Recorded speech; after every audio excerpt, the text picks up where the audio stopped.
పార్వతీదేవి అడిగింది మహాభారతం అనుశాసనిక పర్వంలో, శుభ్రమైన కైలాసం ఉండగా, ఇంత ఐశ్వర్యం ఉండగా, చింతామణి గృహం ఉండగా శ్మశానంలో ఎందుకుంటున్నారని అడిగింది.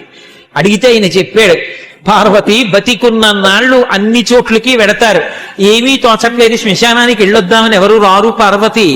నేనంతవాణ్ణంటాడు, పొడుగ్గా ఉన్నానంటాడు, తెల్లగా ఉన్నానంటాడు, పండితుండంటాడు, పద్యాలు నాకు నోటికొచ్చంటాడు, ఉపన్యాసం చెప్పగలనంటాడు, నాకు పాటలొచ్చంటాడు, నేను నాట్యం చేస్తానంటాడు, నేను అధికారినంటాడు, నా దగ్గర డబ్బు ఉందంటాడు.